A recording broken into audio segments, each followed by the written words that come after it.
Dead Presidents Podcast is brought to you in part by A.W. Barnum, owner of one of the most celebrated thoroughbred stud horses of the age, who has an incredible offer that we're beyond excited to share with our mare-owning listeners.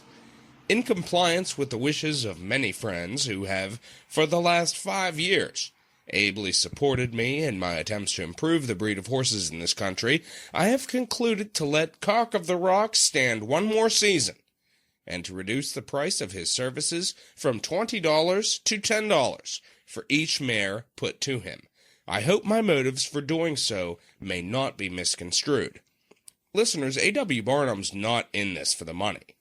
He's just trying to enhance the quality of the American horse breed by generously spreading the genes of Cock of the Rock, a stallion of unparalleled grace and power.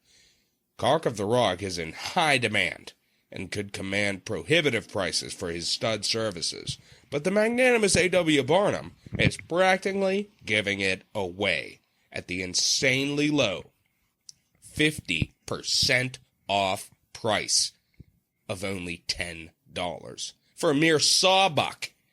Cock of the Rock will impregnate your mare with an extraordinary thoroughbred foal that will be the pride of your stable for years to come.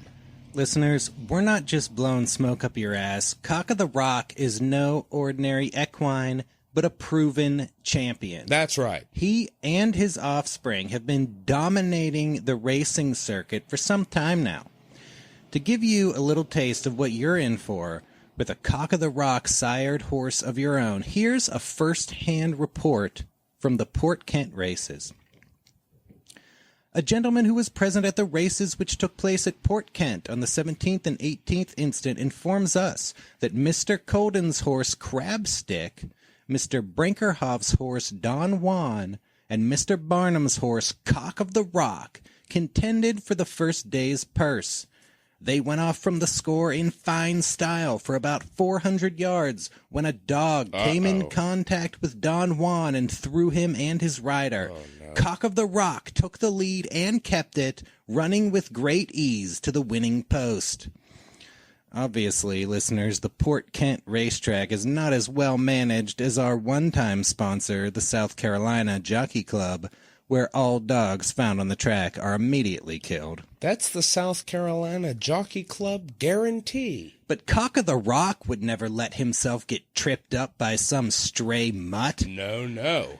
That dog incident did lead to a rematch, and we'll give you one guess how that turned out. Here we are from fact, listeners. The friends of Don Juan, in consequence of the accident on the first day, were desirous of testing his speed and proposed to match him against Cock of the Rock again.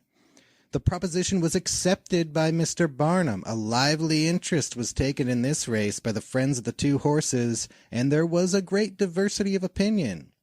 Soon after they started, Cock of the Rock took the lead and kept it with much ease, coming in 40 yards ahead. Don Juan was withdrawn, and Cock of the Rock, of course, took the purse. Maybe he was still worried about a dog running on the course.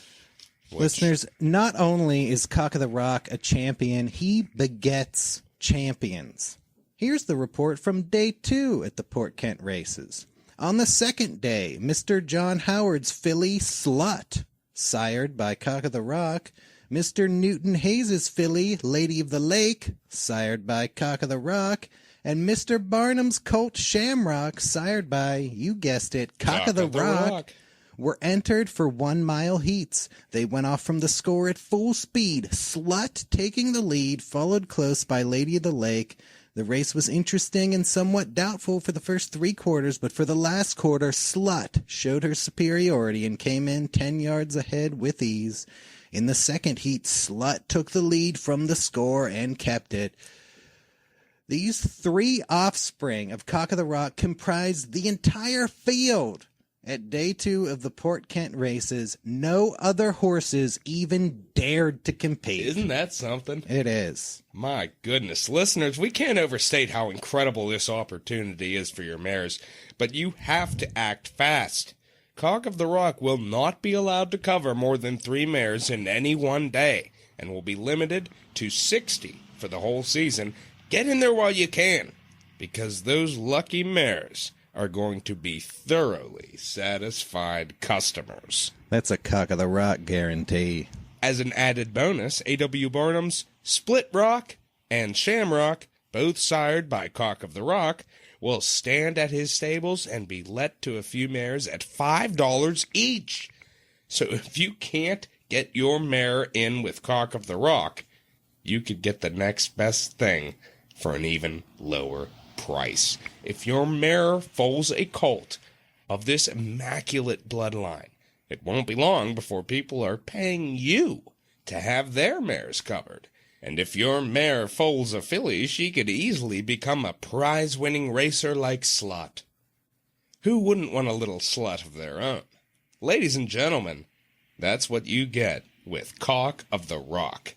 This has been a message from our sponsor, A.W. Barnum.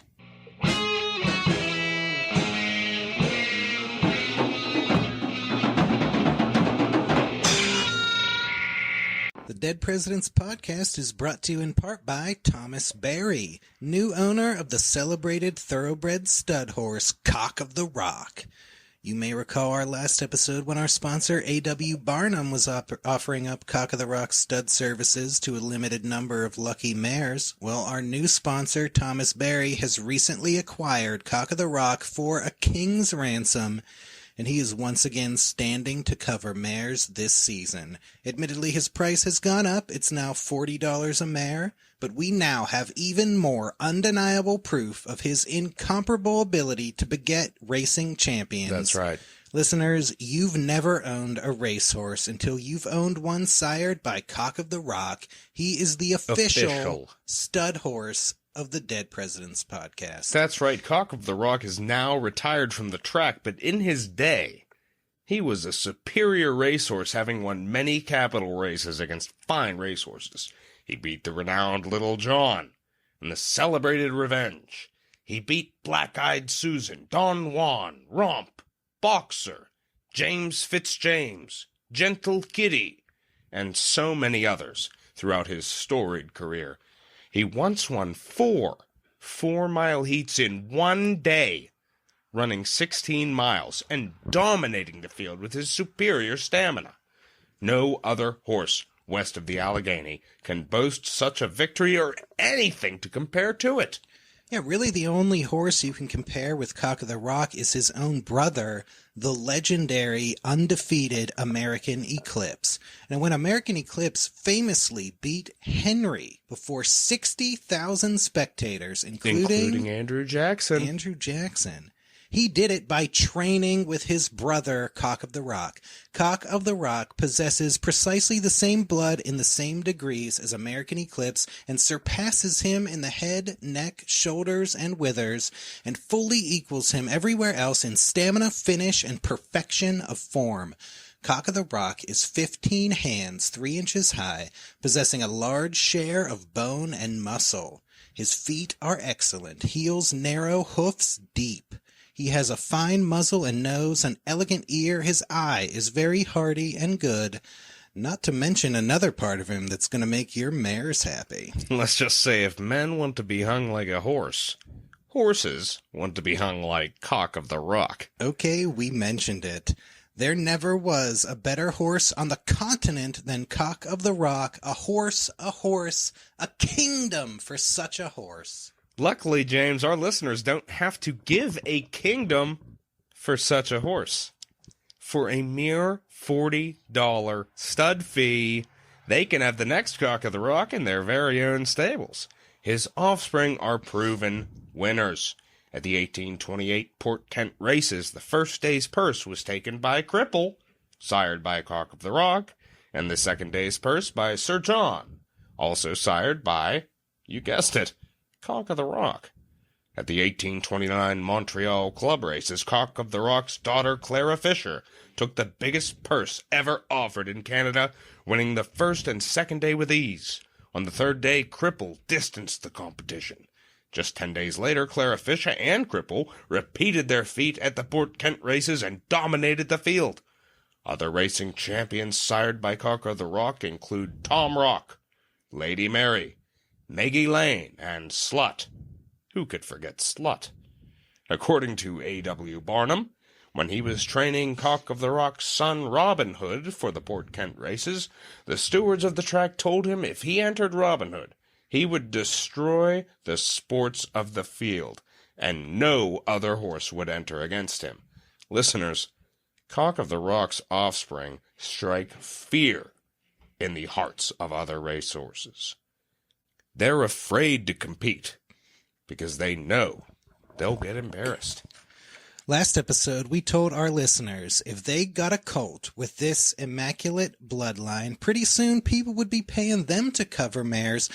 And we can proudly report that Cock of the Rock has delivered on that promise in spades. That's right. We actually have 5 quick ads for sons of Cock of the Rock who are now profitable stud horses in their own right. Listen up.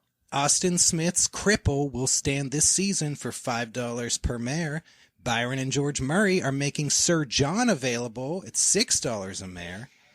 William Harrington's Sir Jed is standing for $10. Gardner Davis's Robin Hood is almost fully booked but can be let to a few more mares at $15 each.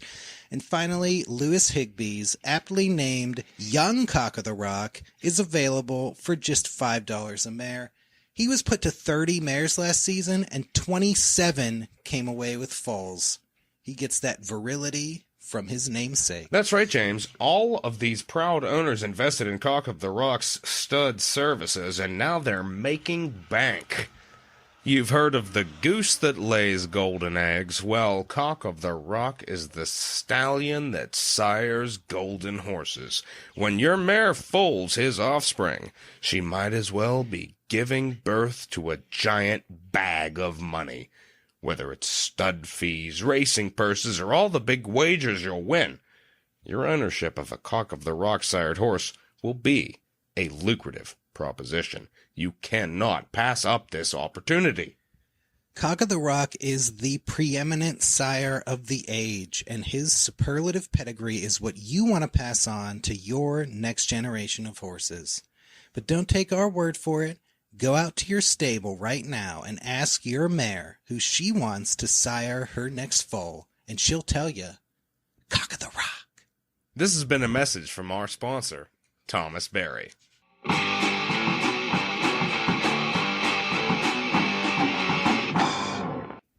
We're also proud to be sponsored once again by the celebrated thoroughbred stud horse, Cock of the Rock, who is standing to cover mares this season at the stables of William Brown for just $40 a mare. That is an opportunity you can't pass up. As we all know, Cock of the Rock is a living legend. That's right. He also happens to be the official stud horse of the Dead Presidents podcast. Precisely, James, and he's not just standing to cover mares this season. He is standing live with us now, right here in studio. Listeners, a very special treat. Welcome to the show, Cock of the Rock. The pleasure is all ours. We are big fans, as are many of our listeners, and I dare say, as well as their mares. It was extremely dirty. Yeah, I really hope that there weren't any young colts listening. Oh my goodness. We are so excited to have you here. We just can't get over how year in and year out you continue to impregnate mare after mare with foals that invariably grow up to be racing champions. It's unbelievable, frankly. You gotta tell us, Cock, how do you do it? What's your secret? Really? That is incredible. And the mares actually like that? Damn. Wow. Might just have to try that myself sometime. Yeah, I'm gonna tell you. It sounds to me like you're living the dream, Cock. What do you want to say to our listeners out there who have mares that might need covering? You heard that, listeners. And you better believe your mare's heard it. Get on down to William Brown's stables for the covering of a lifetime. Just $40 a mare, payable the 1st of January next. Thanks for being here, Cock. Right back at you, buddy.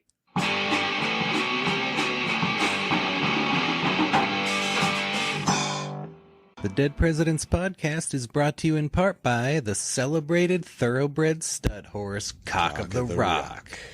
Cock of the Rock is a longtime sponsor, a favorite of our listeners. Absolutely he is. And he also happens to be the official stud horse of the Dead Presidents Podcast. No questions. Cock of the Rock did not buy an ad during the 31 days of the Harrison presidency because, as all of our listeners know, March is not the season when mares are in heat. Duh. But Cock of the Rock will be standing to cover mares again next season, and we have an exclusive sneak peek at his latest advertisement. It's actually a song, the lyrics of which we understand were written by Cock of the Rock himself. You know, he must have been inspired by Harrison's campaign songs and wanted one of his own. That makes sense. And apparently he has hired the Constitutionalists to help him record it. Ooh, getting into the fervor of election campaign songs. And who better to help than the Constitutionalists? Indeed. Listeners, we want you to head out to your stable right now and ask your mare one simple question. Who do you want to sire your next foal? Cock of the Rock! Cock of the Rock! Cock of the Rock! Cock of the Rock! Give up mares, you say. All I gotta say to you is time and time again, say nay. Nay, nay, nay. Tell me not to nay. Well, all I gotta say to when you told me not to nay, I say nay. Nay, nay, nay, nay. So if you ask me why I like the way I nay, there's only one thing I can name to you, Cock of the Rock. Cock of the Rock. Cock of the Rock.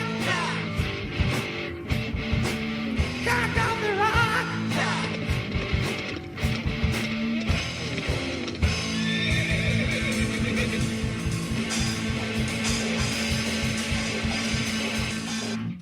Wow. That Just wow. That was a message from our sponsor, Cock of the Rock.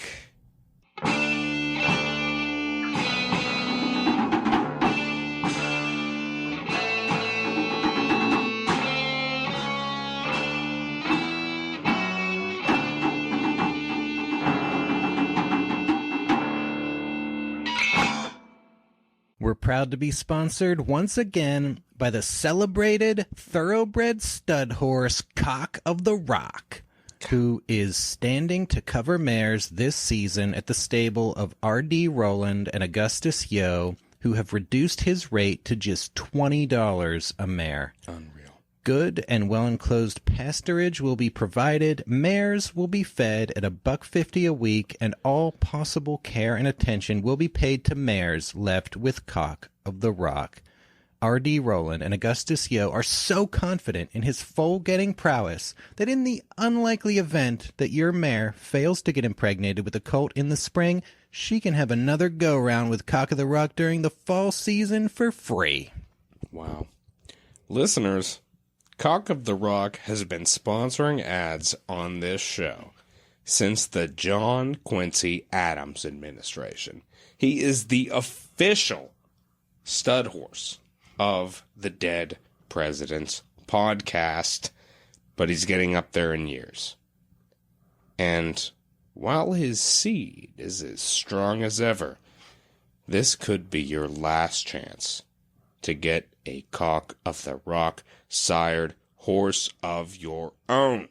Cock of the Rock is a full-blood brother of the legendary American Eclipse. and is a legend in his own right. His pedigree is immaculate, and his stud record is without parallel. Suffice to say, he is the sire of as many racehorses as perhaps any horse living in the United States. Now, apparently a rumor has been floating around that the magnificent horse standing to cover mares at the stable of R.D. Rowland and Augustus Yo is not the genuine Cock of the Rock, but some imposter. Listeners, this rumor is entirely unfounded. R.D. Rowland has documents in his possession to prove it, and no one patronizing the horse will be charged a cent if he cannot prove to your satisfaction that this stud is the actual Cock of the Rock. That's right. Above and beyond R.D. Rowland's irrefutable documentation, we here at the Dead Presidents Podcast can say with absolute certainty that this is indeed the Cock of the Rock. James, we had him in our studio for an exclusive interview in episode 8. We wrote and recorded a song with him in episode 9. Cock of the Rock is a close personal friend of the show, and believe you me, we know him when we see him. But if you don't want to take our word for it, just ask your mare. If your mare can't pick Cock of the Rock out of a lineup of a dozen wannabe lookalikes, your $20 stud fee is on us. That's a Dead Presidents Podcast guarantee. If you think you've seen your mare in heat before, put her next to Cock of the Rock and watch her catch on fire. This stallion is the real deal. Accept no substitutes. That's a message from our sponsor, Cock of the Rock.